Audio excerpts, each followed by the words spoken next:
Good afternoon. Good afternoon, ma'am. Good afternoon, Miss. Good afternoon, Miss. Good afternoon. All.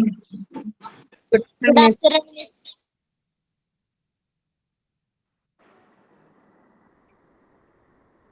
Okay. Prayer ആരാണെന്ന് ഞാനാണ് മാം. പറഞ്ഞോടാ. Good afternoon, ma'am. Dear God, thank you for this new day. Help us to learn with open and kind hearts. Bless our teachers, friends, and families. Guide us to do our best and treat others with respect. Amen. കേൾക്കാവോ? കേൾക്കാലോ. Thank you. Thank you. Signing and thought of the day ആരൊക്കെയാണ്? Thought of the day, ഞാനാണ് മിസ്സേ. Thought of the day. Okay, പറഞ്ഞോടാ. Creativity. Sorry, Miss. Good afternoon. ഇല്ല, good afternoon miss. ഞാൻ മിസ്സിന്റെ good afternoon പറയാൻ മറന്നു, അതാ പറഞ്ഞത്.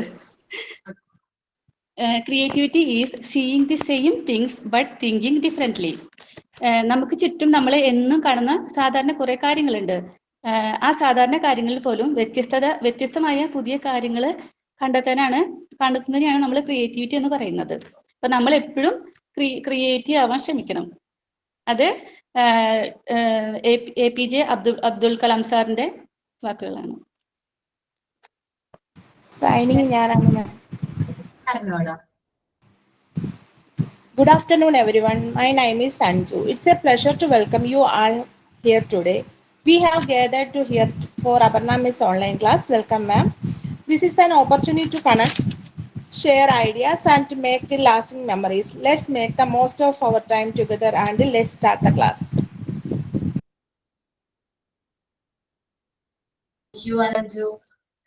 ഓക്കെ, നമ്മൾ ലാസ്റ്റ് ക്ലാസ്സിൽ ഡിസ്കസ് ചെയ്തുകൊണ്ടിരുന്ന പോർഷൻ ഏതായിരുന്നു?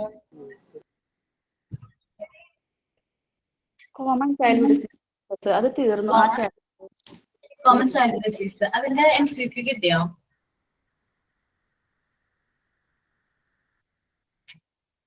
മോക്ക് ടെസ്റ്റ് അല്ലേ? മോക്ക് ടെസ്റ്റ് കിട്ടി. സോറി, മോക്ക് ടെസ്റ്റ് കിട്ടിയല്ലോ അവർക്ക്.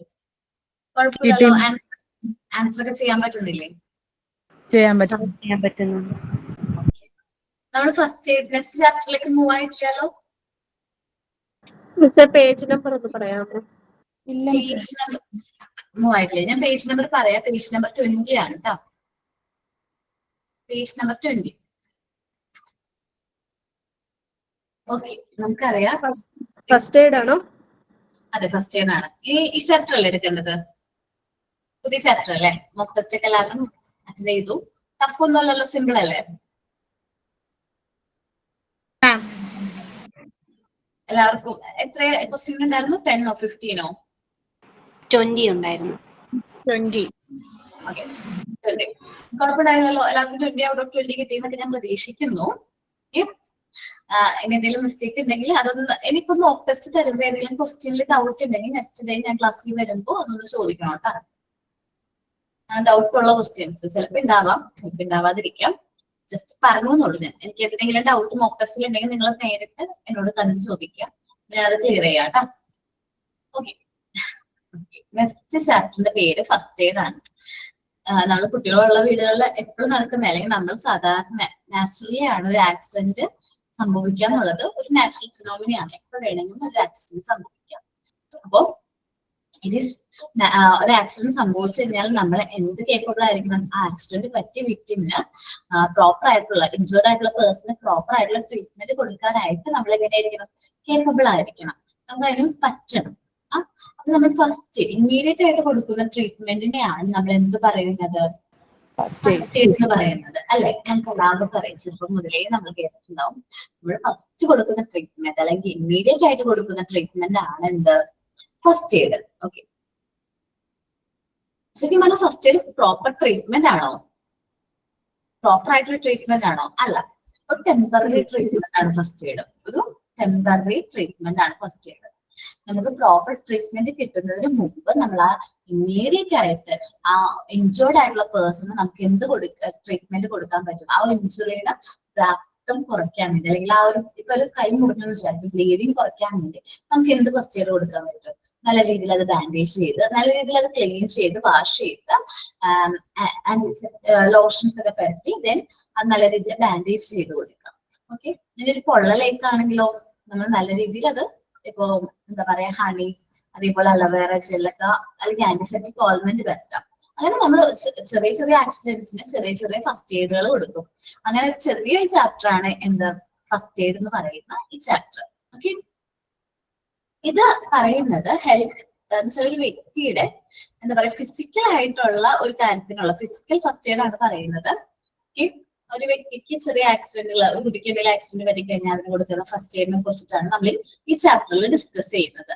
ഫസ്റ്റ് എയ്ഡിനെ കുറിച്ച് നിങ്ങൾക്ക് ഇൻട്രൊഡക്ഷൻ തരേണ്ട ആവശ്യമില്ല, കാരണം നമുക്ക് അറിയാം. Okay, it is naturally to have accident in school. നമുക്കറിയാം സ്കൂളുകളിൽ ആക്സിഡന്റ് സംഭവിക്കുക എന്നുള്ളത് നാച്ചുറൽ ഫിനോമിനയാണ്. ഇപ്പൊ ജസ്റ്റ് ഒരു എക്സാമ്പിൾ പറയുകയാണെങ്കിൽ, നമുക്കിപ്പോ പ്രെയർ ഒക്കെ കണ്ടക്ട് ചെയ്യുന്ന സമയത്ത് വേണമെങ്കിൽ ഒരു കുട്ടിയെങ്കിലും എന്ത് ചെയ്യാനുള്ള ചാൻസ് ഉണ്ട്? ഫെയിന്റ് ചെയ്യാനുള്ള ചാൻസ് ഉണ്ട്. ഫെയിന്റ് ചെയ്യാന്ന് വെച്ചിട്ടുണ്ടെങ്കിൽ ബോധക്ഷയം സംഭവിക്കാനുള്ള ചാൻസ് ഉണ്ട്. പിന്നെ അല്ലെങ്കിൽ എന്താണ്, ചെറിയ അങ്ങോട്ടും കുട്ടികൾ തമ്മിൽ എന്ത് ചെയ്യാനായിട്ട് തല്ല് പിടിച്ച് ഒരാള് വീഴാനുള്ള ചാൻസ് ഉണ്ട്. അങ്ങനെ പല പല ആക്സിഡന്റ്, പല പല സിറ്റുവേഷൻ ആയിരിക്കും ഓരോ ടീച്ചേഴ്സ് നിങ്ങൾ ഓരോരുത്തരെ ഹാൻഡിൽ ചെയ്യേണ്ടി വരുന്നത്. അപ്പോൾ ആക്സിഡന്റ്സ് സ്കൂളിൽ സംഭവിക്കുന്നത് നാച്ചുറൽ ആണ്. Okay, it is required that before actual medical aid can be pursued, something have to be done to the injured. നമ്മൾ ആക്ച്വൽ ആയിട്ടുള്ള മെഡിക്കൽ എയ്ഡ് എത്തുന്നതിന് മുമ്പ് നമ്മൾ ആ ഇൻജേർഡ് ആയിട്ടുള്ള പേഴ്സണ് നമ്മൾ എന്ത് കൊടുക്കുക? ട്രീറ്റ്മെന്റ് കൊടുക്കുക. അതാണ് എന്ത് ഫസ്റ്റ് കൊടുക്കുന്ന ട്രീറ്റ്മെന്റ്. അതിനെയാണ് നമ്മൾ പറയുന്നത് ഫസ്റ്റ് എയ്ഡ്. നിങ്ങൾക്ക് അറിയോന്ന് അറിഞ്ഞൂടാ, നമ്മൾ ഡോക്ടേഴ്സ് പറയുന്ന ഒരു വേർഡാണ് ഗോൾഡൻ അവേഴ്സ് എന്ന്. ഈ ആക്സിഡന്റ് പറ്റി ഫസ്റ്റ് അവേഴ്സിനെയാണ് ഈ ഗോൾഡൻ അവേഴ്സ് എന്ന് പറയുന്നത്. ഒരു പേഷ്യന്റിന്റെ ജീവിതത്തിൽ ഇപ്പൊ നമ്മൾ ആക്സിഡന്റ് എന്ന് പറയുമ്പോൾ അത്യാവശ്യം വലിയ ആക്സിഡന്റ് ആണെന്ന് വിചാരിച്ചു, ആ വ്യക്തി ജീവിതത്തിലേക്ക് തിരിച്ചു വരുന്നോ വേണ്ടേ എന്ന് തീരുമാനിക്കുന്ന ആ ഒരു എന്താ പറയുക ഇമ്പോർട്ടന്റ് ആയിട്ടുള്ള അവേഴ്സിനെയാണ് നമ്മൾ എന്ത് പറയുന്നത്? ഫസ്റ്റ് എയ്ഡ്, ഗോൾഡൻ അവേഴ്സ് എന്ന് പറയുന്നത്. അപ്പൊ പ്രോപ്പർ ആയിട്ട് ആ സമയത്ത് നമുക്ക് ട്രീറ്റ്മെന്റ് ഫസ്റ്റ് ഗോൾഡൻ അവേഴ്സ് കിട്ടിയില്ലെങ്കിൽ നമുക്ക് പേഷ്യന്റിനെ ജീവിതത്തിലേക്ക് തിരിച്ചെത്താനായിട്ട് പറ്റില്ല. സോ ആ ടൈമിൽ പ്രോപ്പർ ആയിട്ട് ഫസ്റ്റ് എയ്ഡ് കൊടുക്കുകയാണെങ്കിൽ ആ പേഷ്യന്റിനെ ജീവിതത്തിലേക്ക് തിരിച്ചു കൊണ്ടുവരാനായിട്ട് പറ്റും. This kind of treatment is called first aid. First aid is not a proper treatment. It is relief given to the patient before proper treatment by the doctor is made available. നമുക്ക് ഡോക്ടറിന്റെ അടുത്ത് നിന്ന് proper ആയിട്ടുള്ള treatment കിട്ടുന്നതിന് മുമ്പ് നമ്മൾ കൊടുക്കുന്ന ട്രീറ്റ്മെന്റിനെയാണ് നമ്മൾ എന്ത് പറയുന്നത്? ഫസ്റ്റ് എയ്ഡ് എന്ന് പറയുന്നത്. First aid is defined as the treatment that is given on spot. നമ്മൾ ആ സംഭവ സ്ഥലത്തായിരിക്കും സാധാരണ നാച്ചുറലി ഫസ്റ്റ് എയ്ഡ് കൊടുക്കാറ്. Before the actual medical aid is reached. നമുക്ക് ആക്ച്വൽ മെഡിക്കൽ എയ്ഡ് എത്തുന്നതിന് മുമ്പായിട്ട് നമ്മൾ കൊടുക്കുന്ന ആ ട്രീറ്റ്മെന്റിനെയാണ് നമ്മൾ എന്ത് പറയുന്നത്? ഫസ്റ്റ് എയ്ഡ് എന്ന് പറയുന്നത്. ഇപ്പോ ഞാൻ പറയാണ്, ഒരു വ്യക്തി വെള്ളത്തിൽ വീണുപോയി നമ്മൾ കരക്കെടുത്തു. നമ്മളൊക്കെ അദ്ദേഹത്തിന് ഡിഫറെന്റ് ആയിരിക്കും ഓരോ സിറ്റുവേഷനും, ഓരോ ആക്സിഡന്റ്സിനും ഓരോ ഡിഫറെന്റ് ആയിട്ടുള്ള ഫസ്റ്റ് എയ്ഡ് കൊടുക്കുന്നത്. അപ്പോൾ മെഡിക്കൽ എയ്ഡ് എത്തുന്നതിന് മുമ്പായിട്ട് നമ്മൾ കൊടുക്കേണ്ട ട്രീറ്റ്മെന്റ് ആണ് എന്ത്? First aid. ഇനി ശരിക്കും പറഞ്ഞാല് ഫസ്റ്റ് എയ്ഡിനെ കുറിച്ച് ഫസ്റ്റ് എയ്ഡ് വളരെ ഇമ്പോർട്ടന്റ് ആണ്. എല്ലാ വ്യക്തികളും ഫസ്റ്റ് എയ്ഡ് കൊടുക്കാൻ. ഫസ്റ്റ് എയ്ഡ് ആക്സിഡൻസ്, പല ടൈപ്പ് ആക്സിഡൻസ് ഉണ്ട്. അപ്പൊ പല ആക്സിഡൻസിനും എന്തൊക്കെ ഫസ്റ്റ് എയ്ഡ് ആണ് കൊടുക്കണ്ടേ എന്നുള്ളതിനെ കുറിച്ച് എല്ലാവർക്കും ഒരു ധാരണ വേണം. അത് വളരെ ഇമ്പോർട്ടന്റ് ആയിട്ടുള്ള കാര്യമാണ്. അതേപോലെ നമ്മൾ ഇത്രയും വലിയ ഇൻസ്റ്റിറ്റ്യൂഷനിലൊക്കെ വർക്ക് ചെയ്യുമ്പോൾ ഒത്തിരി കുട്ടികൾ നമ്മൾ ഹാൻഡിൽ ചെയ്തിട്ട് വരും അല്ലെ? അപ്പൊ അവിടെ ആക്സിഡന്റ് സംഭവിക്കുന്നതും നോർമലാണ്, നാച്ചുറൽ ആണ്. സംഭവിക്കാതിരിക്കാം. സംഭവിക്കുകയാണെങ്കിൽ നമുക്ക് സ്കൂളിൽ ഫസ്റ്റ് എയ്ഡ് യൂണിറ്റിന്റെ ഇമ്പോർട്ടൻസ് അപ്പോഴാണ് വരുന്നത്. ഫസ്റ്റ് എയ്ഡ് കൊടുക്കാനായിട്ട് ഒരു യൂണിറ്റ് ഉണ്ടെങ്കിൽ അത് വളരെയധികം ഹെൽപ്ഫുൾ ആണ്. അപ്പൊ ഫസ്റ്റ് എയ്ഡ് യൂണിറ്റില് നിങ്ങൾ ഫസ്റ്റ് എയ്ഡ് കിറ്റ് കേട്ടിട്ടുണ്ടാവില്ലേ? ഫസ്റ്റ് എയ്ഡ് കിറ്റില് ആവശ്യമുള്ള മെറ്റീരിയൽസ് ഒക്കെ നമ്മുടെ ഫസ്റ്റ് എയ്ഡ് യൂണിറ്റിൽ വേണം. അതേപോലെ നേഴ്സിംഗ് അസിസ്റ്റൻസ് ഈ ഫസ്റ്റ് എയ്ഡ് യൂണിറ്റ് കൈകാര്യം ചെയ്യാൻ വേണ്ടിയിട്ട് ഓരോ സ്കൂളിൽ ഇത്ര നമ്പേഴ്സ് ഓഫ് സ്റ്റുഡൻസ് കൂടി കഴിഞ്ഞാൽ ഒരു നേഴ്സിംഗ് അസിസ്റ്റന്റ് വേണമെന്നുണ്ട് റൂള്. അപ്പൊ അതനുസരിച്ച് നേഴ്സിംഗ് അസിസ്റ്റന്റിന്റെ സർവീസും അവിടെ അവൈലബിൾ ആയിരിക്കും. ഓക്കെ, നമുക്ക് നോക്കാം. First aid unit in school ആണ് പറയുന്നത്. School are expected to keep an adequate number of the first aid kit. First aid കിറ്റിന്റെ ആഡ്വക്കേറ്റ് നമ്പർ വേണം. നമുക്ക് പ്രോപ്പർ ആയിട്ട് ഫസ്റ്റ് എയ്ഡ് മെറ്റീരിയൽസ് എല്ലാം നമ്മുടെ ഫസ്റ്റ് എയ്ഡ് കിറ്റിൽ ഇൻക്ലൂഡ് ആയിരിക്കണം. The service of nursing assistant should be made available. Nursing assistant സർവീസും കൂടി നമ്മുടെ സ്കൂളിൽ അവൈലബിൾ ആയിരിക്കണം. The following are the essential to be included in the first aid kit. First aid കിറ്റിൽ ഇൻക്ലൂഡ് ചെയ്യേണ്ട കുറച്ച് എസെൻഷ്യൽ ആയിട്ടുള്ള മെറ്റീരിയൽസ് ആണ് നമുക്ക് തന്നിരിക്കുന്നത്. ഓക്കെ, ആദ്യം പറയുന്നത് അവർ കോട്ടൺ വൂൾ ആണ്. നിങ്ങൾക്ക് എല്ലാവർക്കും അറിയാം എന്താണത്, പഞ്ഞിയാണ് അല്ലെ. കോട്ടൺ വൂളിന്റെ ഇമേജ് ആണ് കോട്ടൺ. നമ്മൾ സിമ്പിൾ ആയിട്ട് പറയും കോട്ടൺ അല്ലെ. അടുത്ത പറയാൻ ടേപ്പ് ഉദ്ദേശിക്കുന്നത് നമ്മളെ മുറിവൊക്കെ സംഭവിച്ച് ഇതല്ല കേട്ടോ. നമ്മള് മുറിവൊക്കെ സംഭവിച്ചു കഴിഞ്ഞാൽ കവർ ചെയ്യാൻ വേണ്ടി ഉപയോഗിക്കുന്ന ടേപ്പ് ഉണ്ടല്ലോ, ഇതാണ്. ഓക്കെ ഓക്കെ നെക്സ്റ്റ് ബ്രഷ് ആണ്. ഇവിടെ ബ്രഷ് എന്ന് ഉദ്ദേശിക്കുന്നത് നന്നായിട്ട് പൊടിയൊക്കെ ഉള്ള ടൈപ്പ് മുറിവാണെങ്കിൽ അത് കവർ ചെയ്യാൻ വേണ്ടി യൂസ് ചെയ്യുന്ന brush. Okay, roller bandage. Roller bandage നിങ്ങൾ കണ്ടിട്ടുണ്ടാവും, പക്ഷെ അത് റോളർ ബാൻഡേജ് നമ്മൾ മിക്ക ഫസ്റ്റ് എയ്ഡ് ബോക്സിലും നമ്മൾ കണ്ടിട്ടുള്ളതാണ്. എന്താ റോളർ ബാൻഡേജ്. ജസ്റ്റ് ആ ഇമേജസ് കാണുമ്പോൾ കണ്ടോ റോളർ ബാൻഡേജസ്. ടു ടൈപ്സ് ഉണ്ട്. ഇത് നമുക്ക് മുറിവൊക്കെ സംഭവിച്ചു കഴിഞ്ഞാൽ നമ്മൾ അതിന് വേണ്ടിയിട്ട് യൂസ് ചെയ്യുന്ന റോളർ ബാൻഡേജ് ഉണ്ട്. ഇത് മുറിവൊക്കെ സംഭവിച്ചു കഴിഞ്ഞാൽ നമ്മൾ കവർ ചെയ്യാൻ യൂസ് ചെയ്യുന്നതാണ്. ചിലവർക്ക് ഈ എന്താ പറയാ ചതവൊക്കെ സംഭവിക്കുകയാണ്, കൈക്കൊക്കെ നീരൊക്കെ വന്നിട്ടുണ്ടെങ്കിൽ ഇതേപോലത്തെ ബാൻഡേജ് യൂസ് ചെയ്യാൻ. ഓക്കെ, നെക്സ്റ്റ് ഐറ്റം പറയുന്നത് സേഫ്റ്റി പിന്നാണ്. നിങ്ങൾക്ക് എല്ലാവർക്കും അറിയണോണ്ട് ഞാൻ അതിന്റെ ഇമേജ് കാണിക്കുന്നില്ല. ഇനി അടുത്താണ് ട്രയാങ്കുലർ ബാൻഡേജ്. അത് ട്രയാങ്കുലർ ബാൻഡേജ് എന്ന് വെച്ചാൽ നമുക്ക് എന്താ പറയുക ഒടിവൊക്കെ ഉണ്ടെന്ന് വിചാരിക്കും. ആളുടെ കൈക്കെങ്കിലും ഒടിവ് വന്നിട്ടുണ്ടെങ്കിൽ നമുക്ക് പെട്ടെന്ന് തന്നെ ട്രയാങ്കുലർ ബാൻഡേജ് പോലെ എന്തെങ്കിലും ക്രിയേറ്റ് ചെയ്തിട്ട് നമുക്ക് ഹോസ്പിറ്റലിലേക്ക് എത്തിക്കുന്ന വരെ നമുക്കത് ഹോൾഡ് ചെയ്യാം. അങ്ങനെ താഴ്ത്തിടാതെ തന്നെ എന്ത് ചെയ്യാൻ പറ്റും, ആ ഒരു ആളെ ഹോസ്പിറ്റലിലേക്ക് എത്തിക്കാനായിട്ട് പറ്റും. അല്ലെങ്കിൽ നമുക്ക് ഹോസ്പിറ്റലിൽ കിട്ടുന്ന ഒരു ബാൻഡേജ് ആണ്, ടൈപ്പ് ഓഫ് ബാൻഡേജ് ആണ് ട്രയാങ്കുലർ ബാൻഡേജ്. നമുക്ക് ഈ കൈക്കൊക്കെ ഒടിവൊക്കെ ഉണ്ടെങ്കിൽ നമ്മളിങ്ങനെ തൂക്കിയിടാതിരിക്കാൻ വേണ്ടി ഇവിടെ ഒടിവുണ്ട് തൂക്കിക്കൊണ്ടിടും. പ്ലാസ്റ്ററിനേക്കാളും മുമ്പത്തെ സ്റ്റേജിലാണെങ്കിൽ ഇങ്ങനത്തെ ട്രയാങ്കുലർ ബാൻഡേജ് യൂസ് ചെയ്യും. ഓക്കെ, നെക്സ്റ്റ് ആണ് നീഡിൽസ്. അറിയാലോ, പിന്നെ സിസേഴ്സ് അറിയാം. ഒലിവ് ഓയിൽ അറിയാലോ. ഒലിവ് ഓയിലിന് ഒരുപാട് ഗുണങ്ങളുണ്ട് കേട്ടോ. ഒലിവ് ഓയില് നമുക്ക് എന്താ പറയാ പൊള്ളലൊക്കെ ഏറ്റിട്ടുണ്ടെങ്കിൽ ഒലിവ് ഓയില് യൂസ് ചെയ്യാന്നൊക്കെ ഞാൻ കേട്ടിട്ടുണ്ട്. Okay, teasers. അതേപോലെ ടീസേഴ്സ് എന്ന് പറയുന്നത് ഇങ്ങനെ ഒരു ഫ്ലെക്സ് ഒക്കെ ചെയ്യാം.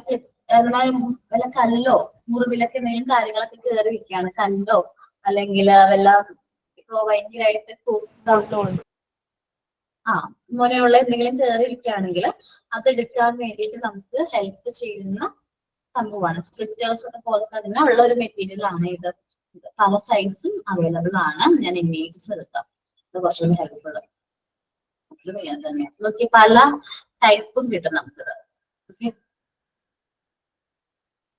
പല രീതിയിലത്തെ അവൈലബിൾ ആയിട്ട് നമുക്കത് പ്ലക്ക് ചെയ്തെടുക്കാൻ പറ്റും. എന്തെങ്കിലും തലമേ മുറിവ് എന്തെങ്കിലും സംഭവിച്ചത് ഉണ്ടെങ്കിൽ അത് പ്ലക്ക് ചെയ്ത് ഇങ്ങനെ പിക്ക് ചെയ്തിട്ട് മാറ്റാനായിട്ട്. കുപ്പിച്ചിലൊക്കെ കയറി ഇരിക്കുന്നുണ്ടെങ്കിൽ ഇത് യൂസ് ചെയ്ത് നമുക്കത് ക്ലീൻ ചെയ്ത് എടുത്ത് മാറ്റാനായിട്ട് പറ്റും. അവിടെ ഇരിക്കുന്നത് ഭയങ്കര റിസ്ക് ആണ്. ഓക്കെ, ട്രോണിക്കേറ്റ് എന്ന് പറഞ്ഞാൽ ഒരു കൈൻഡ് ഓഫ് സ്ലാങ് ബാൻഡേജ് ആണ്. നമ്മൾ അധികം കണ്ടുവരാത്തൊരു ടൈപ്പ് ഓഫ് ലാംഗ്വേജ് ആണ്. അതിന് മരുന്നും കൂടി ഉണ്ടാവും. മരുന്നും കൂടി അതിലൊരു ഇതുണ്ടാവും. അപ്പൊ അത് എന്താണത് ഒരു കൈൻഡ് ഓഫ് ബാൻഡേജ് ആണ്. ഓക്കെ, അങ്ങനെ വിചാരിച്ചിട്ടുണ്ടോ നിങ്ങൾ? പിന്നെ സ്പ്ലിറ്റേഴ്സ് എന്ന് പറഞ്ഞാൽ ഞാൻ നേരത്തെ കാണിച്ച പോലത്തെ തന്നെ നേരത്തെ കാണിച്ചതിന്റെ തന്നെ ഇതായിരിക്കുള്ളൂ കേട്ടോ. ഇതല്ല മുകളിലൊക്കെ എടുക്കാനായിട്ട് പറ്റുന്ന സെപ്പറേറ്റ് നോക്കട്ടെ. അതെ, ഇതാണ്. ഓക്കെ, അപ്പൊ നമ്മുടെ കയ്യുമൊക്കെ കൂട്ടമുള്ള ജസ്റ്റ് ഇങ്ങനെ ഇത് ചെയ്ത് നമുക്കത് പുറത്തേക്ക് എടുക്കാനായിട്ട് യൂസ് ചെയ്ത് കഴിഞ്ഞാൽ അങ്ങനെ പറ്റും. സോൾട്ട് എന്ന് വെച്ചാൽ ഉപ്പാണ്. കാർബോളിക് ആസിഡ് എന്ന് ഉദ്ദേശിക്കുന്നത് ഫിനോയിൽ ആണ്. ഡെറ്റോൾ ആകാം. സോഡിയം ബൈകാർബണേറ്റ് സോപ്പിന്റെ തന്നെ അല്ലെങ്കിൽ ബേക്കിംഗ് സോഡയുടെ ഒരു ഇതാണ്. വിനെഗർ എന്ന് പറഞ്ഞിട്ടുണ്ടെങ്കിൽ വിനെഗർ നിങ്ങൾക്ക് അറിയോ വിനെഗർ എന്താന്ന്?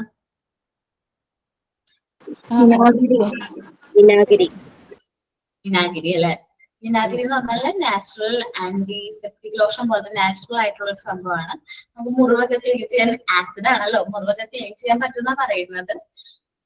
യൂസ് ചെയ്യാം, ഓപ്ഷണൽ ആണ്, വേണമെങ്കിൽ മതി. സ്പൂൺ ഓക്കെ ആണ്. ജസ്റ്റ് ചിലപ്പോ നമുക്ക് ആള് തലറങ്ങി ബോധക്ഷയം സംഭവിച്ചിട്ടുണ്ടെങ്കിൽ വെള്ളം വേണമെങ്കിൽ നമുക്ക് സ്പൂണൊക്കെ യൂസ് ചെയ്ത് കൊടുക്കാനായിട്ട് പറ്റും.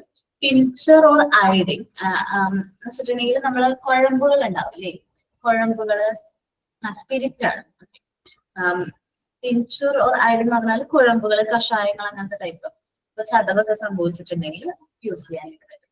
ആസിഡ് ക്ലീൻ ചെയ്യാനായിട്ട്, മുറിവുകൾ ക്ലീൻ ചെയ്യാനായിട്ട് നമുക്ക് വിനെഗർ നാച്ചുറൽ ആയിട്ടുള്ള ഒരു ഇതായിട്ട് യൂസ് ചെയ്യാനായിട്ട് പറ്റും എന്ന് പറഞ്ഞിട്ടുള്ളൂ. ഓക്കെ, നമുക്ക് പോർഷനിലേക്ക് വരാം. അപ്പൊ ഇത്രയുമാണ് ഇവരുടെ ഫസ്റ്റ് എയ്ഡ് യൂണിറ്റിൽ വേണമെന്ന് പറയുന്നത്. ഒത്തിരി ഐറ്റംസ് നിങ്ങൾക്ക് വേണമെങ്കിൽ ഇനിയും ആഡ് ചെയ്യാം. നിങ്ങൾക്ക് എന്തൊക്കെ തോന്നുന്നു അതെല്ലാം നമുക്ക് എന്ത് ചെയ്യാൻ പറ്റും, ഈ ഫസ്റ്റ് എയ്ഡ് യൂണിറ്റിൽ ആഡ് ചെയ്യാനായിട്ട് പറ്റും. അപ്പം നമ്മള് വീട്ടിലേക്ക് ഒരു ഫസ്റ്റ് എയ്ഡ് ബോക്സ് ക്രിയേറ്റ് ചെയ്താലോ, എല്ലാവർക്കും ചെയ്താലോ? ചിലവരുടെ വീട്ടിലുണ്ടാവും. ഇപ്പൊ എന്റെ വീട്ടിലാണെങ്കിൽ ഫസ്റ്റ് എയ്ഡ് ബോക്സ് ഉണ്ട്. അപ്പൊ എനിക്ക് പെട്ടെന്ന് എപ്പോഴും അടുക്കളയിലാണ് എനിക്ക് എപ്പോഴും ആക്സിഡന്റ് പറ്റുന്നത്. ശരിക്കും പറഞ്ഞാൽ പൊള്ളലാണ് മെയിൻ ആയിട്ടുള്ള പ്രശ്നം.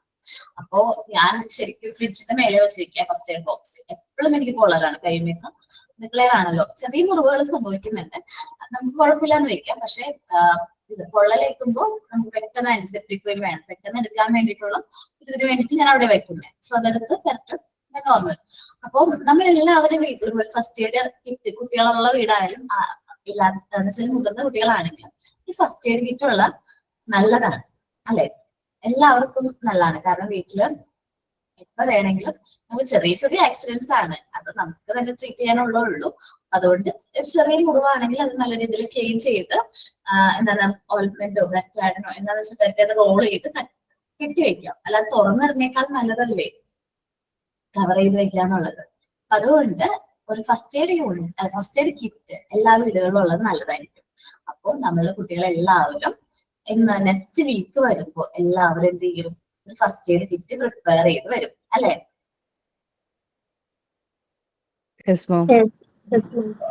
ഒരു ബോക്സ് എടുക്കാം. ആ ബോക്സിൽ നമുക്ക് വേണ്ട മെറ്റീരിയൽസ് ഒക്കെ ഇൻക്ലൂഡ് ചെയ്യാം.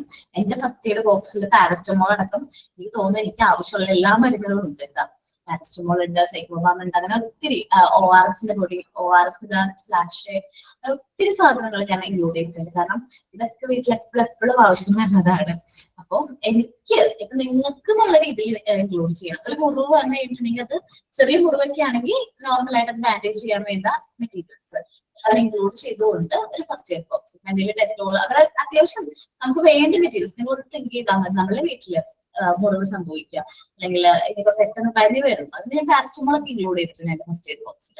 അപ്പൊ അത് എടുത്തിട്ട് പോകാൻ എവിടെയെങ്കിലും പോവാണെങ്കിൽ മൂക്കുള്ള മരുന്ന് ഞാൻ അതിൽ ഇൻക്ലൂഡ് ചെയ്യാറുണ്ട്.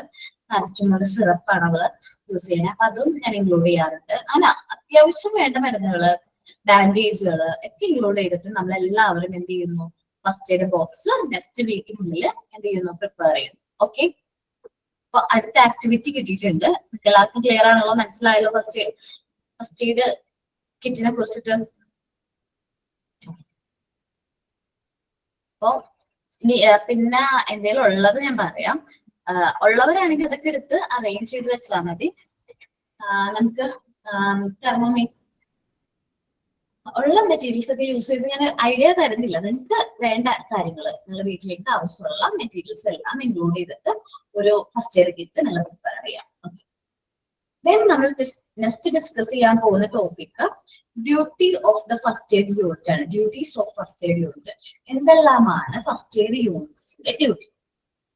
ആദ്യം പറയുന്നത് to give first aid instantly at the time of need. നമ്മൾ ആ ഫസ്റ്റ് എയ്ഡ് കൊടുക്കേണ്ടത് ആ ഫസ്റ്റ് എയ്ഡ് കിട്ടേണ്ട കറക്റ്റ് ടൈമിൽ തന്നെ നമ്മൾ എന്ത് ചെയ്യണം, ഫസ്റ്റ് എയ്ഡ് കൊടുക്കാനായിട്ട് ശ്രമിക്കണം.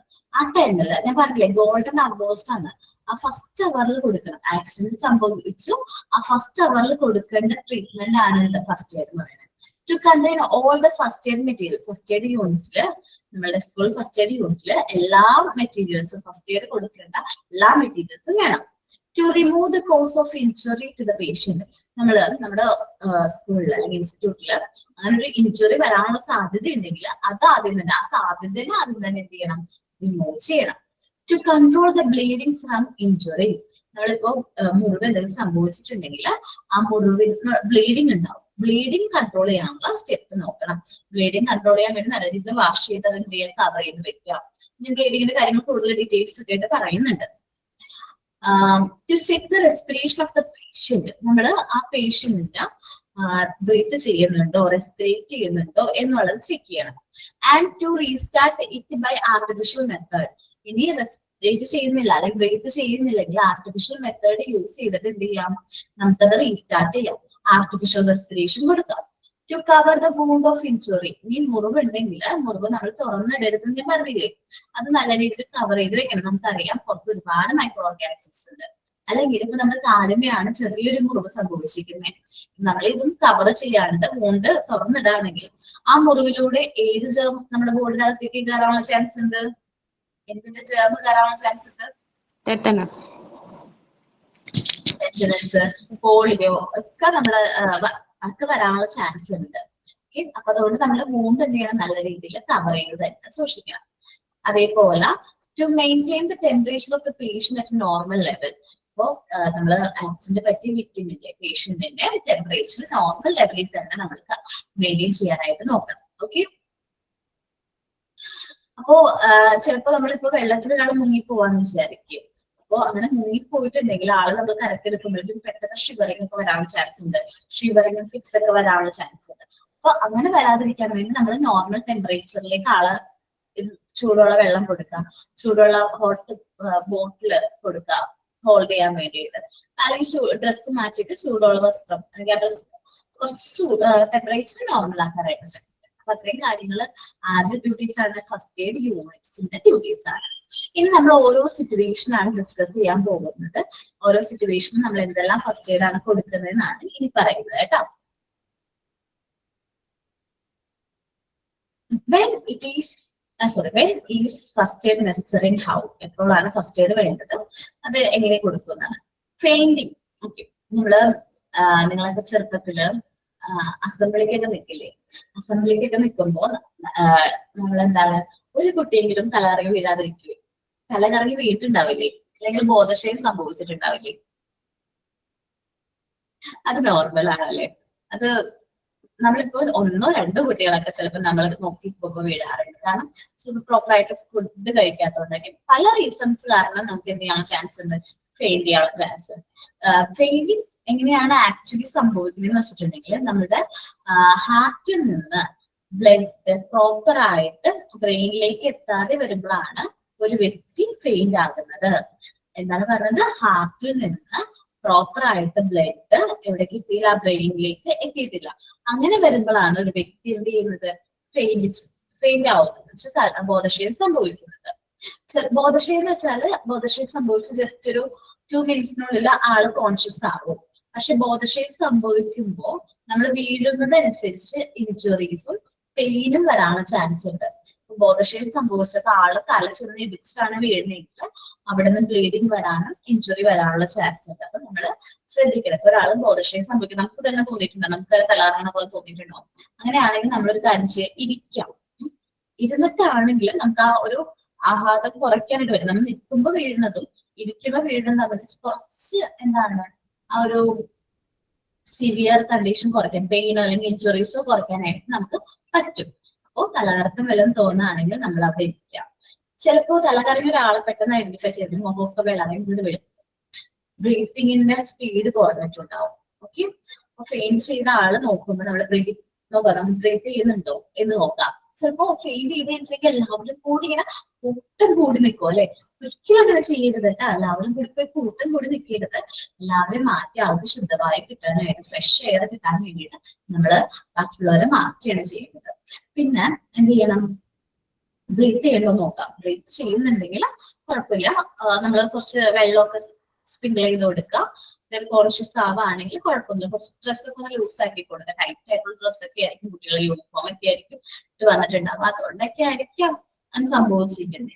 അല്ലെങ്കിൽ പേഷ്യന്റ് നമ്മളെന്താ പറയാ, പാദങ്ങൾ തലയേക്കാൾ ഉയർത്തി കിടത്താനായിട്ട് ശ്രമിക്കാം.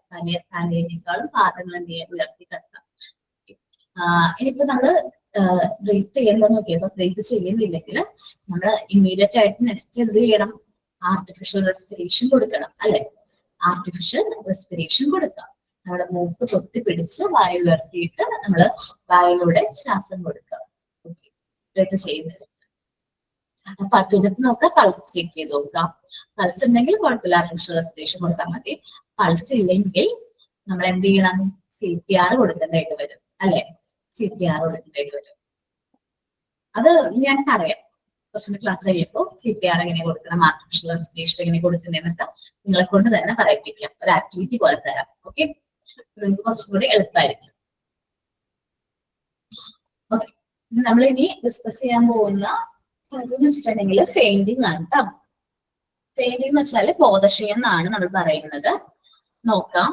when the brain does not get enough blood from the heart not functioning properly, a person may be faint.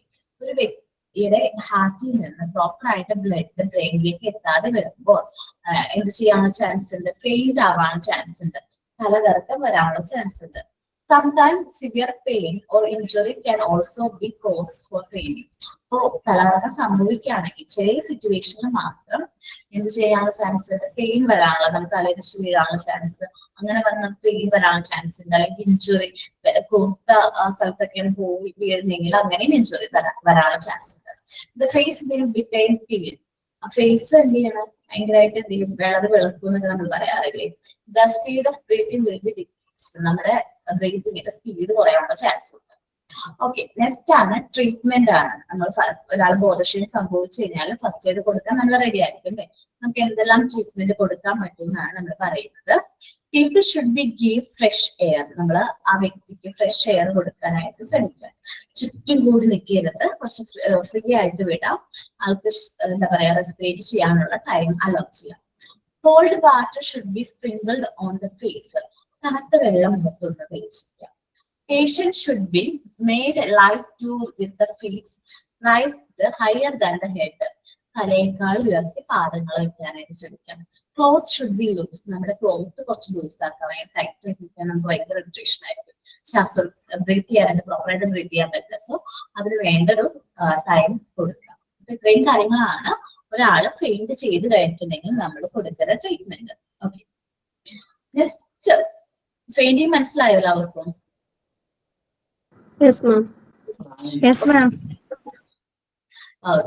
Next പറയുന്നത് ബ്ലീഡിങ് ആണ് കേട്ടോ. നെക്സ്റ്റ് പറയുന്നത് എന്താണ്? ബ്ലീഡിങ് ആണ്. ബ്ലീഡിങ് എന്ന് പറഞ്ഞിട്ടുണ്ടെങ്കിൽ നമുക്ക് വരുന്നതാണ് നമ്മുടെ വെയിനോ ആർട്ടറിയോ കാപ്പിലറീസോ, ഇങ്ങനെ അവിടെ എന്തെങ്കിലും ഒരു ചെറിയ ഒരു കട്ടോ ഇഞ്ചുറി വന്നു കഴിഞ്ഞാൽ ബ്ലീഡിങ് സംഭവിക്കുന്നു. അപ്പൊ കൈക്കോ വരാണ്.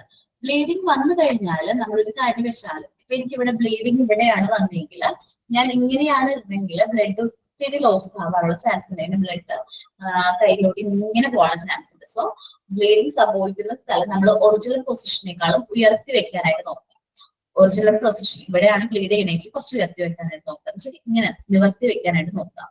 ദെൻ നല്ല സ്കിൻ നല്ല രീതിയിൽ അഡ്ജസ്റ്റ് ചെയ്ത് ക്ലീൻ ചെയ്യുക. ചിലപ്പോൾ ഇവിടേക്ക് ആയിരിക്കും ബ്ലീഡിങ്. സോ നല്ല രീതിയിൽ എന്ത് ചെയ്യാം, ക്ലീൻ ചെയ്ത് നല്ല കോൾഡ് വാട്ടർ ഒക്കെ യൂസ് ചെയ്ത് ക്ലീൻ ചെയ്യാം.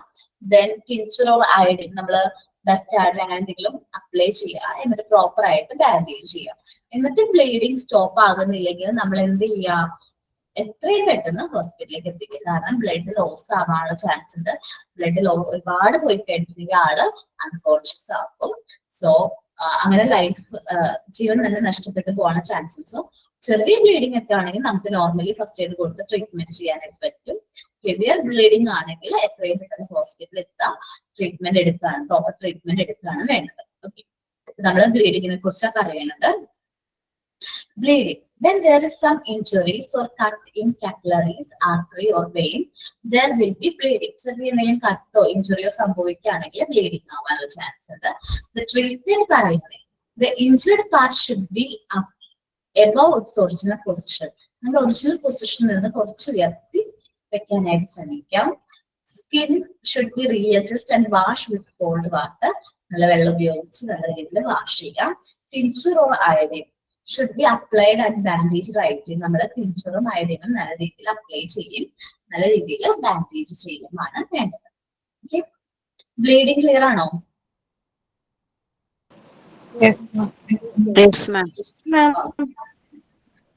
ഓക്കെ, കുറച്ച് ഇമേജസ് എടുത്തിട്ടുണ്ടായിരുന്നു, അത് കളയക്കേണ്ട.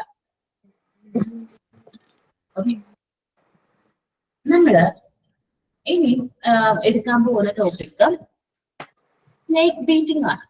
ഓക്കെ, നമ്മൾ കാണുന്ന എല്ലാ പാമ്പുകൾക്കും വിഷമുള്ളതാണോ? അതിനെ കുറിച്ച് അല്ല, ശരിയാണ്. നമ്മൾ കാണുന്ന ഭൂരിഭാഗം സ്നേക്കും എന്താണ്? നോൺ വെനമസ് സ്നേക്ക് ആണ്.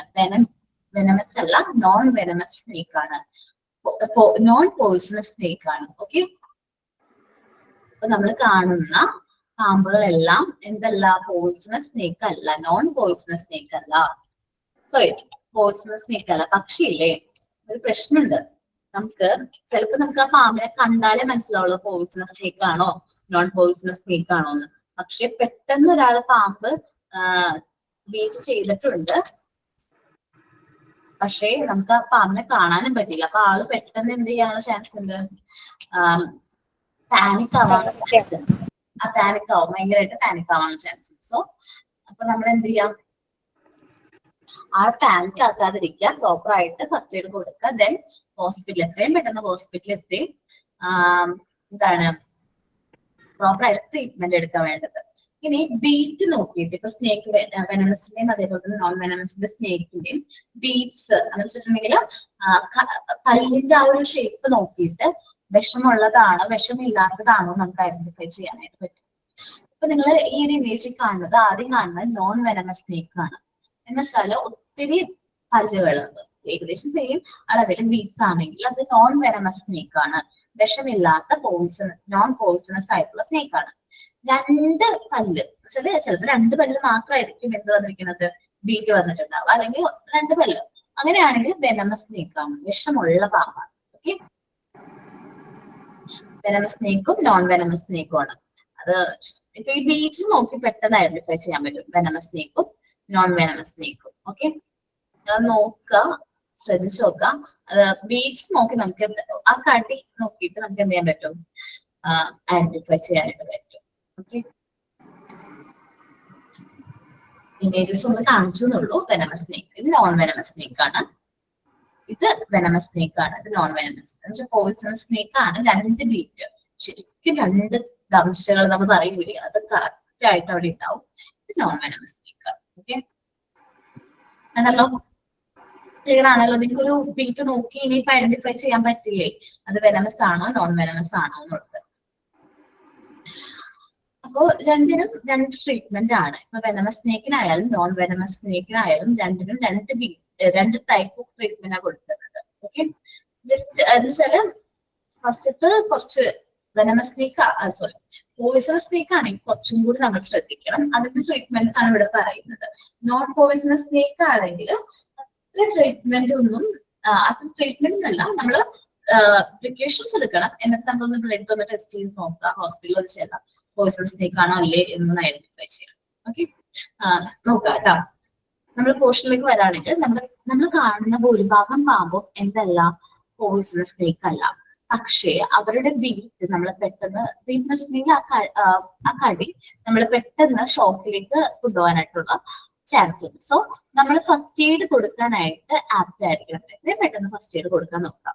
ശരിക്കും പറഞ്ഞാൽ ഇപ്പൊ ഒരു ആൾക്ക് കടിയേറ്റ് കഴിഞ്ഞിട്ടുണ്ടെങ്കിൽ കാലിന് ഇവിടെ ആയിട്ട് ഞാനിപ്പോ ഇമേജ് കാണുന്നുണ്ടല്ലോ, ഇവിടെ ഈ റൗണ്ടിൽ ആണെങ്കിൽ തൊട്ട് മേലെയും അതേപോലെ തന്നെ താഴെയും നല്ല രീതിയിൽ എന്ത് ചെയ്യുക? ബാൻഡേജ് ചെയ്യുക, നന്നായിട്ട് മുറുക്കി എന്ത് ചെയ്യുക? ബാൻഡേജ് ചെയ്യാം. ഇപ്പൊ എന്താവട്ടെ, നല്ല രീതിയിൽ ബാൻഡേജ് ചെയ്യാം. ഓക്കെ, എബോവും ബിലോവും നല്ല രീതിയിൽ ബാൻഡേജ് ചെയ്യാം. എന്നിട്ട് ആ പേഷ്യന്റിനെ എത്രയും പെട്ടെന്ന് ഹോസ്പിറ്റലിലേക്ക് എത്തിക്കാനാണ് ശ്രമിക്കേണ്ടത്. ഓക്കെ, എത്രയും പെട്ടെന്ന് ഹോസ്പിറ്റലിലേക്ക് എത്തിക്കാൻ പറ്റും അത്രയും പെട്ടെന്ന് ഹോസ്പിറ്റലിലേക്ക് എത്തിക്കാം. അപ്പൊ ആന്റിവെനത്തിന്റെ ട്രീറ്റ്മെന്റ് ഉള്ള ഹോസ്പിറ്റല് ജസ്റ്റ് ഒന്ന് അറിഞ്ഞിരിക്കുന്നത് നല്ലതാണ് അല്ലെ. അപ്പൊ ഞങ്ങളുടെ ഇവിടെ ആണെങ്കിൽ പറവൂര് നോർത്ത് പറവൂർ താലൂക്ക് ഹോസ്പിറ്റലിൽ ആന്റിവെനത്തിനുള്ള ട്രീറ്റ്മെന്റ് ഉണ്ട്. ദെൻ ഉള്ളത് ജനറൽ ഹോസ്പിറ്റലിലാണ്, എറണാകുളം ജനറൽ ഹോസ്പിറ്റലാണ്. അപ്പൊ എനിക്ക് ഞാനിപ്പോ എന്റെ വർക്ക് ചെയ്യുന്ന സ്ഥാപനത്തിന്റെ ആയാലും എന്റെ വീടിന്റെ അടുത്തായാലും ഉള്ള ഹോസ്പിറ്റലിൽ ഞാനിങ്ങനെ നോക്കി വെക്കും. ഞങ്ങൾക്ക് ഒരു ഹെൽത്ത് ഗ്രൂപ്പിൽ വന്ന ഒരു മെസ്സേജ് ആയിരുന്നു ഇങ്ങനെ ആന്റിവെനത്തിന്റെ ട്രീറ്റ്മെന്റിന്റെ ഒക്കെ വെച്ചിട്ട്. അപ്പൊ ഞാൻ അത് സേവ് ചെയ്ത് വെച്ചു, ഇമേജ് സേവ് ചെയ്ത് വെച്ചു. നമുക്ക് എപ്പോഴാണ് ഈ സിറ്റുവേഷനിലാണ് ആവശ്യം വരാൻ നമുക്ക് അറിയാൻ പറ്റുമല്ലോ.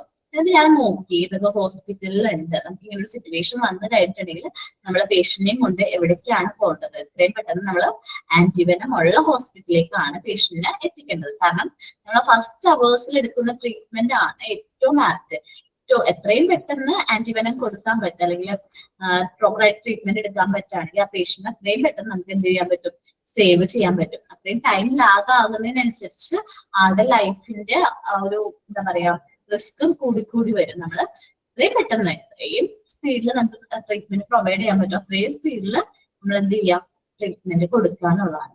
ഓക്കെ, അപ്പോ ആദ്യം തന്നെ നമ്മൾ ഐഡന്റിഫൈ ചെയ്യണം പോയിസണസ് ആണോ നോൺ പോയിസണസ് സ്നേക്ക് ആണോ. ദെൻ ബാൻഡേജ് നല്ല രീതിയിൽ ടൈറ്റ്ലി ബിലോവും എബോവും നല്ല രീതിയിൽ ടൈറ്റ് ആയിട്ട് ബാൻഡേജ് ചെയ്ത് കൊടുക്കാം. എന്നിട്ട് നമ്മൾ എന്ത് ചെയ്യാം, പേഷ്യന്റിനെ എത്രയും പെട്ടെന്ന് എന്ത് ചെയ്യാം, ഹോസ്പിറ്റലിലേക്ക് എത്തിക്കാനായിട്ട് നോക്കാം. പിന്നെ പേഷ്യന്റിന് ഉറങ്ങാൻ സമ്മതിക്കരുത്. കാരണം എന്താണെന്നറിയാവോ, നമ്മളിപ്പോ പോയിസൺ നമ്മുടെ ശരീരത്തിലേക്ക് കയറി കഴിഞ്ഞാൽ ട്രീറ്റ്മെന്റിനോട് പ്രതികരിക്കില്ല.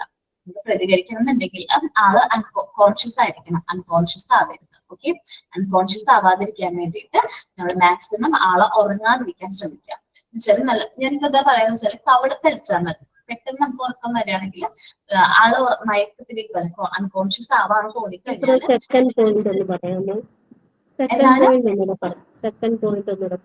അങ്ങനെ പറയാം. കവളത്ത് നല്ല രീതിയിൽ എന്ത് ചെയ്യുക, ബീറ്റ് ചെയ്യുക, നല്ല രീതിയിൽ എന്ത് ചെയ്യുക, നല്ല രീതിയിൽ ബീറ്റ് ചെയ്യുക. ഇനി സെക്കൻഡ് പോയിന്റിൽ അവർ പറയുന്നത് വെച്ചിട്ടുണ്ടെങ്കിൽ നല്ല ക്ലീൻ ആയിട്ടുള്ള ഷാർപ്പ് ആയിട്ടുള്ള നൈഫ് വെച്ചിട്ട് പോയിസണസ് ആയിട്ടുള്ള ബ്ലഡ് ആ മുറിവുള്ള ഭാഗത്ത് നല്ല രീതിയിൽ നൈഫ് എന്ത് ചെയ്യാം, മുറിവുണ്ടാക്കി അതിൽ നിന്നുള്ള ബ്ലഡ് ഫ്ലോ ചെയ്യിക്കാനാ പറയുന്നത്. പക്ഷെ അത് ഇപ്പൊ എനിക്ക് പോയിസണസ് സ്നേക്ക് ആണോ കടിച്ചത് നോൺ പോയിസണസ് സ്നേക്ക് ആണോ എന്ന് ബീറ്റ് നോക്കിയിട്ട് മനസ്സിലായില്ല. ഞാൻ എന്ത് ചെയ്തു, നല്ല രീതിയിൽ ബാൻഡേജ് ടൈറ്റ് ആയിട്ട് മുകളിലും എബോവും ബിലോവും ടൈറ്റ് ചെയ്ത് കൊടുത്തു. എന്നിട്ട് ഞാൻ ഈ ബ്ലഡ് ഇങ്ങനെ കീറി ബ്ലഡ് ഫ്ലോ ചെയ്യാൻ വിട്ട് കഴിഞ്ഞാല്, അങ്ങനെ ബ്ലഡ് ലോസ് ആയി കഴിഞ്ഞാല്, ഇനിയിപ്പോ ഇയാളെ കടിച്ചത് പാമ്പ്, വിഷമില്ലാത്ത പാമ്പാണെന്ന് വിചാരിക്കുക. അങ്ങനെയാണെങ്കിൽ ഇത്രയും ബ്ലഡ് ലോസ് ആയി ആളുടെ ജീവൻ നഷ്ടപ്പെട്ടു പോകാനുള്ള ചാൻസ് ഉണ്ട്. അപ്പോ നമുക്ക് അറിയാമെങ്കിൽ പോയിസണസ് സ്നേക്ക് ആണ് നോൺ പോയിസണസ് സ്നേക്ക് ആണെന്ന് ഉറപ്പാണെങ്കിൽ മാത്രം അങ്ങനെ ട്രീറ്റ്മെന്റ് കൊടുത്താൽ മതി. അല്ലെങ്കിൽ അവിടെ വെച്ച് നമ്മൾ എത്രയും പെട്ടെന്ന് ഹോസ്പിറ്റലിൽ എത്തിക്കാൻ നോക്കാം. എന്റെ അഭിപ്രായത്തിൽ പറയുകയാണെങ്കിൽ അങ്ങനെ ചെയ്യേണ്ട, ഷാർപ്പായിട്ടുള്ള കത്തി വെച്ച് എന്ത് ചെയ്യേണ്ട, പോയിസണസ് ബ്ലഡ് കളയണ്ടെന്ന് ഞാൻ പറയുന്നു. കാരണം ഈ പാമ്പ് കടിയേറ്റ ഭാഗത്തു നിന്ന് ബ്ലഡ് കളയണ്ടെന്ന് ഞാൻ പറയുള്ളൂ. ചില ആൾക്കാർ പാമ്പ് കടിയേറ്റിട്ടുണ്ടെങ്കിൽ അത് ആ പാമ്പ് കടിയേറ്റ സ്ഥലത്ത് നിന്ന് ബ്ലഡ് കടിച്ചെടുത്ത് കളയും, അങ്ങനെയൊക്കെ പറഞ്ഞിട്ടുണ്ട്. അതൊക്കെ റിസ്ക് ആണ്, ആ ചെയ്യുന്ന ആൾക്ക് റിസ്ക് ആണ്. അപ്പൊ മാക്സിമം നമ്മൾ എന്ത് ചെയ്യുക, ആന്റിബയോട്ടിക് ട്രീറ്റ്മെന്റ് ഉള്ള ഹോസ്പിറ്റലിലേക്ക് എത്തിക്കാനായിട്ട് ശ്രമിക്കുക. ഓക്കെ, നമുക്ക് സ്നേക്ക് ബീറ്റിംഗ് നോക്കാം. Most of the snake are not poisonous. നമ്മൾ കാണുന്ന ഭൂരിഭാഗം സ്നേക്കും എന്തല്ല, നോൺ പോയിസണസ് ആണ്. പോയിസണസ് സ്നേക്കുകൾ നോൺ ആണ് കേട്ടോ, not poisonous. But even their beat brings about this all a kind of shock. നമ്മൾ ഷോക്കിലേക്ക് എത്തിക്കാനുള്ള ചാൻസ് ഉണ്ട്. ഒരാൾ പാമ്പ് കടിയിട്ടെന്ന് പറഞ്ഞാൽ പെട്ടെന്നാണ് പാമ്പ്, എല്ലാവർക്കും പേടിയുള്ള ഒരു കാര്യമല്ലേ, പെട്ടെന്ന് നമ്മൾ ഷോക്ക് ആവാനുള്ള ചാൻസ് ഉണ്ട്. So it is very required to apply first aid. നമ്മൾ ഷോക്കായിട്ട് നിൽക്കല്ല വേണ്ടത്, എത്രയും പെട്ടെന്ന് ഫസ്റ്റ് എയ്ഡ് കൊടുക്കുകയാണ് വേണ്ടത്. Bandage should be used tightly above and below the injury. നല്ല രീതിയിൽ ബാൻഡേജ് ചെയ്യാം. ഇഞ്ചുറിയുടെ കടിയേറ്റ ഭാഗത്തിന്റെ മുകളിലും താഴെ നല്ല രീതിയിൽ എന്ത് ചെയ്യാം, ബാൻഡേജ് ചെയ്യാം. The injury must be enlarged with a clean and sharp edged knife. എന്ന് ചെയ്തിട്ട് ആ ഇഞ്ചുറി കുറച്ച് മുറിവ് എൻലാർജ് ചെയ്ത് ക്ലീനും ഷാർപ്പായിട്ടുള്ള നൈഫ് യൂസ് ചെയ്ത് this help the poisonous blood to flow out. ആ പോയിസണസ് ബ്ലഡ് പുറത്തേക്ക് കളയാൻ ഹെൽപ്പ് ചെയ്യുന്ന പറയുന്നത്. എന്റെ അഭിപ്രായത്തിൽ അത് ചെയ്യേണ്ടെന്നേ ഞാൻ പറയുള്ളൂ. കാരണം ആ പാമ്പ് പോയിസണസ് സ്നേക്ക് അല്ലെങ്കിൽ നമ്മൾ ചെയ്യുന്ന ഫസ്റ്റ് എയ്ഡ് എന്തായിരിക്കും, റോങ് ആയിരിക്കും. അങ്ങനെ ഓക്കെ. അപ്പൊ അങ്ങനെ ചെയ്യേണ്ട. Then the patient should not be let to sleep. ആ പേഷ്യന്റ് ഒരു കാരണവശാലും ഉറങ്ങാനായിട്ട് എന്ത് ചെയ്യരുത്, അലോ ചെയ്യരുത്. നമ്മൾ എന്ത് ചെയ്യാം, നല്ല രീതിയിൽ ഞാൻ പറഞ്ഞ പോലെ എന്ത് ചെയ്യാം, കവളത്ത് നല്ല രീതിയിൽ ബീറ്റ് ചെയ്യാം. അപ്പൊ ആള് കോൺഷ്യസ് ആവാനുള്ള ചാൻസ് ഉണ്ട്. ഓക്കെ.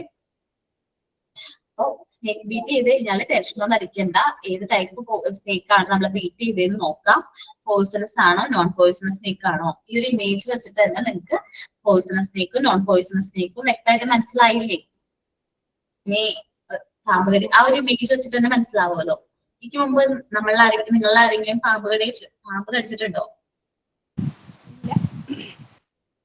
ഇല്ല അല്ലേ?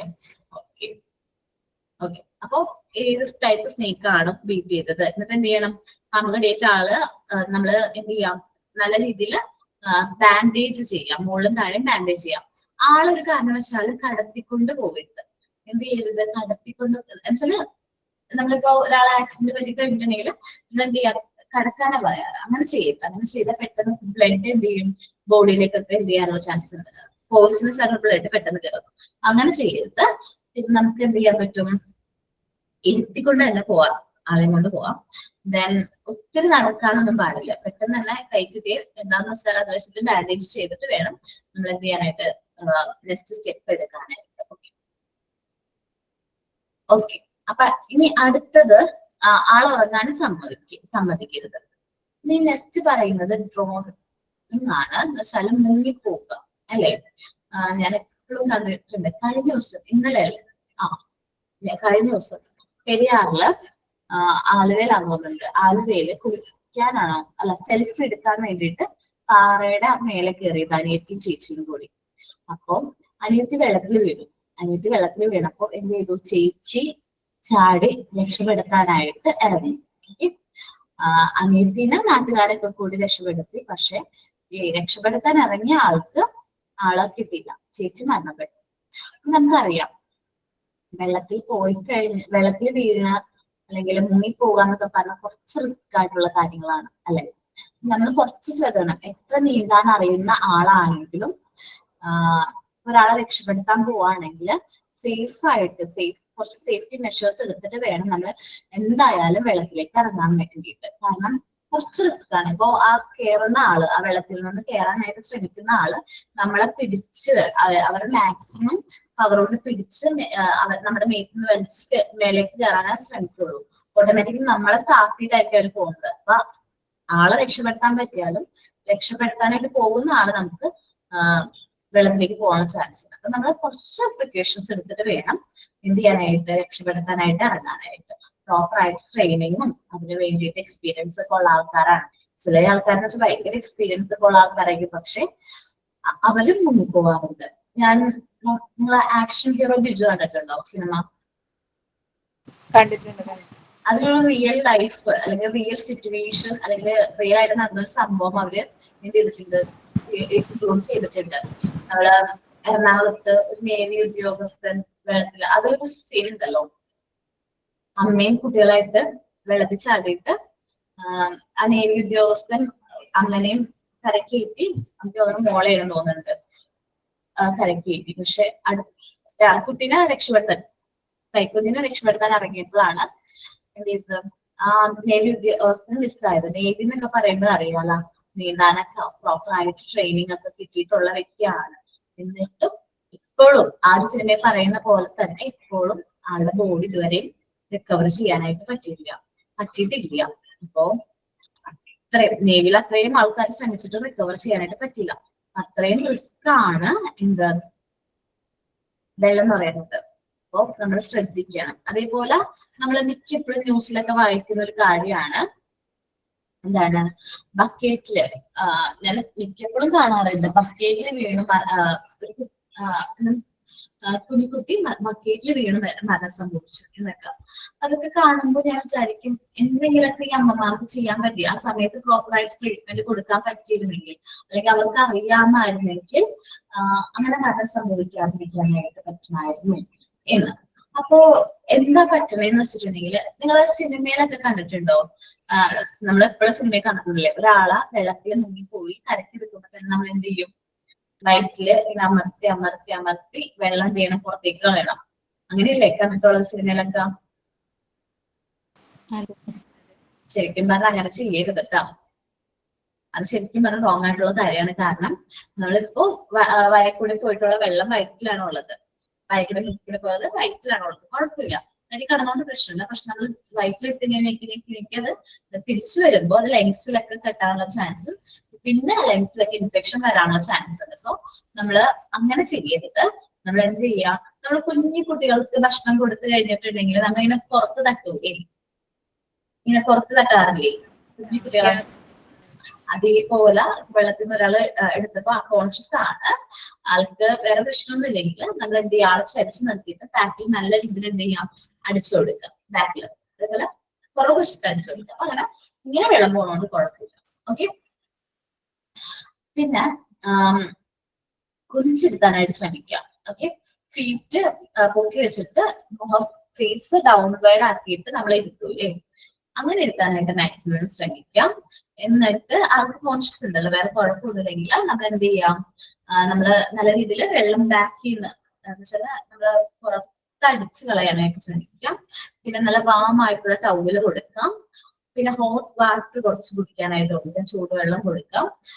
ചൂടുവെള്ളം കുറച്ച് പിടിക്കാൻ ബോട്ടിൽ കൊടുക്കാം, ഹോട്ട് വാട്ടർ ബോട്ടിൽ കൊടുക്കാം, ചൂടുവെള്ളത്തിന്റെ ബോട്ടിലോ എന്തെങ്കിലും കൊടുക്കും. കാരണം പെട്ടെന്നായിരിക്കും വെള്ളത്തിൽ നിന്ന് കരക്കി കയറുമ്പോൾ തന്നെ പെട്ടെന്ന് ഷിവറിങ് വരാനും ഫിക്സ് വരാനുള്ള ഒക്കെ ചാൻസ് ഉണ്ട്. സോ അതിന് വേണ്ടിയിട്ട് നമ്മൾ കുറച്ച് ഹോട്ടായിട്ട് ടെമ്പറേച്ചർ നോർമൽ ആക്കാനായിട്ട് ശ്രമിക്കാം. വെറ്റ് ആയിട്ടുള്ള ക്ലോത്ത് എന്ന് വെച്ചാല് തണുത്ത നനഞ്ഞ ക്ലോത്ത് മാറ്റാനും അത് മാക്സിമം യൂസ് ചെയ്യാനൊക്കെ ശ്രമിക്കാം. ഓക്കെ. എന്നിട്ട് ചൂടുള്ള മെറ്റീരിയൽ കൊടുക്കാം. ഇത് ഫസ്റ്റത്തെ സിറ്റുവേഷൻ. ആളെ കരക്കെടുത്തപ്പോ കോൺഷ്യസ് ആണ്, ബോധമുണ്ട്, കുഴപ്പമൊന്നുമില്ല. ഇനി ആളെ കരക്കെടുത്ത സമയത്ത് കോൺഷ്യസ് അല്ല എന്നുണ്ടെങ്കിൽ ഫസ്റ്റ് തന്നെ ഇമ്മീഡിയറ്റ്ലി ആർട്ടിഫിഷ്യൽ റെസ്പിറേഷൻ കൊടുക്കും. ദെൻ മൂന്നാമത്തെ സിറ്റുവേഷൻ പറയാണ്, ആളെ കരക്കെടുത്ത് കഴിഞ്ഞപ്പോ നമ്മൾ നോക്കിയപ്പോ ആൾക്ക് ബ്രീത്ത് ചെയ്യുന്നില്ല, പക്ഷെ പൾസും കൂടി ഇല്ല. നമ്മൾ പൾസ് നമുക്ക് ഇവിടെ ചെക്ക് ചെയ്യാൻ പറ്റും, ഇവിടെ ചെക്ക് ചെയ്യാം, ഇവിടെ ഇവിടെ ഇവിടെ നമുക്ക് കാലിലും അതേപോലെ തന്നെ ചെക്ക് ചെയ്യാനായിട്ട് പറ്റും. പൾസ് നമുക്ക് പല സ്ഥലത്ത് ചെക്ക് ചെയ്യാം. ശ്രദ്ധിച്ചു നോക്കാം, പൾസ് ചെക്ക് ചെയ്യുമ്പോൾ പൾസ് ഇല്ല എന്നാണെങ്കിൽ, ബ്രീത്തും ചെയ്യുന്നില്ല എന്നാണെങ്കിൽ എത്രയും പെട്ടെന്ന് ആർട്ടിഫിഷ്യൽ റെസ്പിറേഷൻ സ്റ്റാർട്ട് ചെയ്യാം. ആർട്ടിഫിഷ്യൽ CPR കൊടുക്കാം, കാർഡിയോ പൾമണറി റെസിസ്റ്റേഷൻ എന്ന് വെച്ചിട്ടുണ്ടെങ്കിൽ CPR മാക്സിമം CPR എത്രയും പെട്ടെന്ന് കൊടുക്കാൻ നോക്കും. കാരണം അല്ലെങ്കിൽ ആളുടെ ജീവൻ നിലനിർത്താനായിട്ട് നമുക്ക് പറ്റില്ല. അപ്പൊ എന്ത് ചെയ്യാം, മാക്സിമം CPR കൊടുക്കാനായിട്ട് ശ്രമിക്കാം. അങ്ങനെയാണെങ്കിൽ നമുക്ക് ആ പേഷ്യന്റിനെ എത്രയും പെട്ടെന്ന് നമുക്ക് കോൺഷ്യസ് ആക്കാനായിട്ട് പറ്റും. കോൺഷ്യസ് ആവുകയാണെങ്കിൽ നേരത്തെ പറഞ്ഞ പോലെ നമ്മൾ ആളെ ഇരുത്തിയിട്ട് ഡൗൺവേർഡ് ആക്കി ഫീറ്റ് അപ്പ് ചെയ്ത് പുറത്ത് നല്ല രീതിയിൽ അടിച്ചു കൊടുക്കുക. അതേപോലെ ഡ്രൈ ആയിട്ടുള്ള വാമായിട്ടുള്ള ടവല് കൊടുക്കുക, ഹോട്ട് ബോട്ടിൽ കൊടുക്കുക, ഹോട്ട് വാട്ടർ കൊടുക്കുക. പിന്നെ ഡ്രസ് ക്ലോത്ത് റിമൂവ് ചെയ്യുക, ലൂസ് ആക്കി കൊടുക്കുക, നല്ല ചൂടുള്ള എന്തെങ്കിലും ധരിക്കാനായിട്ട് കൊടുക്കാം. ഇനി ഇപ്പൊ ഒരാള് വെള്ളത്തിൽ പോയി, ആളിപ്പോ നമ്മൾ ഫസ്റ്റ് എയ്ഡ് വേഗം കൊടുത്തു എന്ന് പറഞ്ഞിട്ട് ആള് എന്ത് ചെയ്യാൻ പാടില്ല, ഹോസ്പിറ്റലിൽ പോവാതിരിക്കാൻ പാടില്ല. കാരണം നമ്മളിപ്പോ ഫസ്റ്റ് എയ്ഡ് അറിയാലോ, നിങ്ങൾക്ക് അറിയാം, പ്രോപ്പർ ആയിട്ടുള്ള ട്രീറ്റ്മെന്റ് അല്ല, ഇമ്മീഡിയറ്റ് ആയിട്ട് കൊടുക്കുന്ന ട്രീറ്റ്മെന്റ് ആണ്. പ്രോപ്പർ ട്രീറ്റ്മെന്റ് എടുക്കണമെന്നുണ്ടെങ്കിൽ ഹോസ്പിറ്റലിൽ എത്രയും പെട്ടെന്ന് പോകണം. കാരണം ഞാൻ പറഞ്ഞ പോലെ തന്നെ ലങ്സിലൊക്കെ വെള്ളം കെട്ടിക്കഴിഞ്ഞാൽ ഇൻഫെക്ഷൻ ആവാനുള്ള ചാൻസ് ഉണ്ട്. സോ ലങ്സിൽ നിന്നൊക്കെ വെള്ളം കെട്ടിയിട്ടുണ്ടോ എന്ന് ഐഡന്റിഫൈ ചെയ്യണമെങ്കിൽ നമ്മൾ എക്സ്റേ എടുത്ത് നോക്കേണ്ടത്. അപ്പോൾ അതിന് വേണ്ടിയിട്ട് നമ്മൾ എത്രയും പെട്ടെന്ന് ഹോസ്പിറ്റലിൽ എത്തിക്കുകയും പേഷ്യന്റിന് എത്രയും പെട്ടെന്ന് ഹോസ്പിറ്റലിൽ എത്തിക്കുകയാണ് വേണ്ടത്. ഓക്കെ. ഇത്രയും കാര്യങ്ങളാണ് ഞാനിവിടെ പറയുന്നത്. ഇനി അടുത്തത് ബേൺസ് ആൻഡ് സ്കെൽ, അത് അടുത്ത ക്ലാസ്സിൽ പറയാം. ഞാൻ ഇവിടെ നിന്ന് 2 ആക്ടിവിറ്റീസ് തരാണ്. ഞാൻ ഈ ഒരു ചാപ്റ്ററിൽ 2 ആക്ടിവിറ്റീസ് തരുന്നുണ്ട്. ഫസ്റ്റ് പറയുന്നത് ഫസ്റ്റ് എയ്ഡ് കിറ്റ്, അതെല്ലാവരും പ്രിപ്പയർ ചെയ്യണം. ഓക്കെ. അതെല്ലാവരും പ്രിപ്പയർ ചെയ്യണം. ഫസ്റ്റ് എയ്ഡ് കിറ്റ് എല്ലാവരും പ്രിപ്പയർ ചെയ്യണം. ഇനി ഞാൻ പറയാൻ പോകുന്നത് സെമിനാർ ആണ്. സെമിനാർ എന്നല്ല, കുറച്ച് കാര്യങ്ങൾ എടുക്കാൻ വേണ്ടി പറയാൻ വേണ്ടിയിട്ടാണ്. എന്താണ് CPR? അതിന്റെ ഫുൾ ഫോം, കുഞ്ഞു കുട്ടികൾക്ക് എങ്ങനെയാണ് CPR കൊടുക്കുന്നത്, മുതിർന്നവർക്ക് എങ്ങനെയാണ് CPR കൊടുക്കുന്നത്, CPR കൊടുക്കുന്ന എങ്ങനെയാണ്, അപ്പൊ ഹാൻഡ് എങ്ങനെ വെക്കണം, അതേപോലെ തന്നെ CPR കൊടുക്കുന്ന സമയത്ത് അപ്പൊ CPR എങ്ങനെ കൊടുക്കണം എന്നുള്ളത് ആര് ക്ലാസ്സിൽ എടുക്കും, ക്ലാസ്സിൽ പറഞ്ഞു കൊടുക്കും. ഒരാള് റെഡി ആയിട്ട് വരാണെങ്കിൽ ഞാൻ അയാളുടെ പേര് എഴുതും. CPR